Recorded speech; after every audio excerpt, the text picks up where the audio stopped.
Nasa Marikina na ang lahat ng kailangan mo para mag-umpisa ng sarili mong shoe business. Mula sa mga suppliers hanggang sa mga magagaling at malilikhaing mga sapatero, everything and everyone you need is just around the corner here in Marikina. Considering its history, di ito kagulat-gulat. You might say that Marikina has always had shoes in its soul. In 1887, Don Laureano Guevara, also known as Kapitan Moy, designed and created the earliest modern pair of shoes in the Philippines. Using modern methods and styles, sinimulan ni Kapitan Moy itaguyod ang industriya ng sapatos ng Marikina. Dahil sa kanyang hard work at dedication, naging malago at successful ang Marikina shoe industry. Umakyat ang bituin ng Marikina at di lang Pilipinas ang naging fans, kundi iba't ibang bansa sa buong mundo. Obvious na obvious kung bakit na in love ang mundo sa Marikina-made shoes. Each shoe is expertly and lovingly made by hand. Handmade at handcrafted ang mga ito. Kitang-kita ang attention to quality and detail sa mga handcrafted shoes ng Marikina na nagbo-boost sa kanyang appeal at lalong-lalo na sa kanyang value.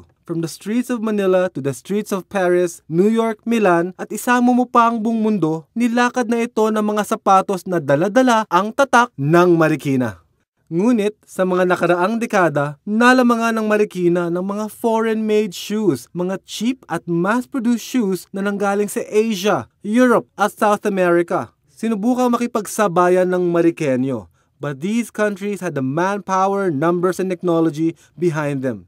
At dumating pa si Ondoy, one of the most devastating typhoons to hit the Philippines, with damages amounting to millions of pesos and resulting in a lot of fatalities. Pinahina nito ang shoe industry ng syudad. Ondoy destroyed valuable materials, submerged expensive equipment, and ruined family-owned offices. Ito na nga ba ang katapusan para sa industriya ni Kapitan Moy? Mabuti na lang na di lang sapatos ng Marikina ang matibay at high quality, kundi pati na rin ang kalooban ng mga mamamayan nito.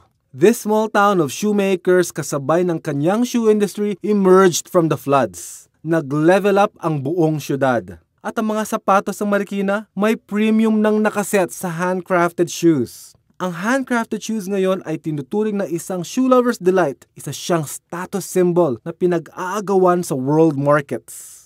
Handa na ang Marikina para muling sumabak at kunin muli ang center stage. And if history is any indication, Marikina can do it again.